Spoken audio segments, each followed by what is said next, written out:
Well, howdy there, Internet people. It's Bo again. So, today we're going to talk about the news coming out of the Republican Party. There was a conference call, had more than 100 Republicans on it. And the purpose of this call was to discuss forming a third party. What's the difference between this potential third party and all the other ones that we have? Names. There were people on this call whose name you might recognize. They had representatives from all four of the recent Republican administrations. These are insiders. These are people who know how the game is played. These are people who have their own base, have their own donors, have their own connections. They want to capitalize on the anti-Trump sentiment that is sweeping the nation. The goal is to move the conservative movement back to center. So much so they want to call their party the center-right party.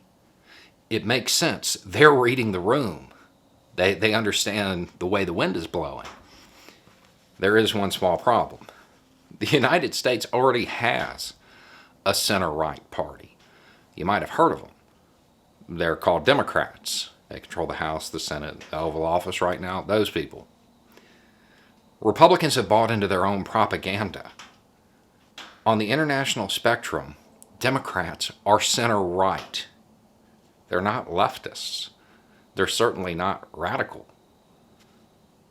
For the U.S., sure, they're left-ish. But that's not saying much. We just had a fascist in the White House. If you talk to most Marx-reading leftists, they will tell you Democrats are not their people.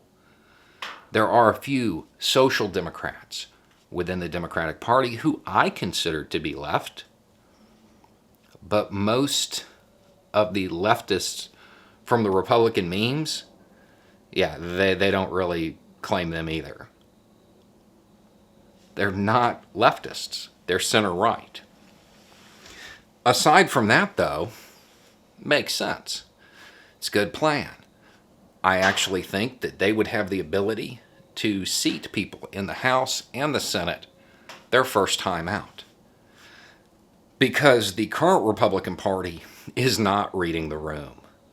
They do not know which way the wind is blowing. It does appear that they're going to acquit Trump.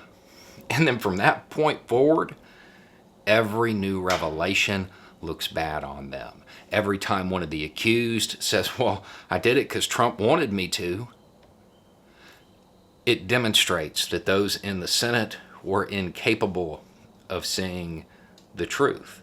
Or they didn't care. Or they're corrupt. Either way, it bodes well for the center-right party. They're not reading the room. Odds are they would underestimate a new third party, the same way they underestimated Trump. So I think it has a chance. Now, as far as I'm concerned, if the conservative movement does come back to center, I think it's a good thing. Because realistically, at that point, if Democrats want to differentiate themselves, well, they really only have one way to go now, don't they? Anyway, it's just a thought. Y'all have a good day.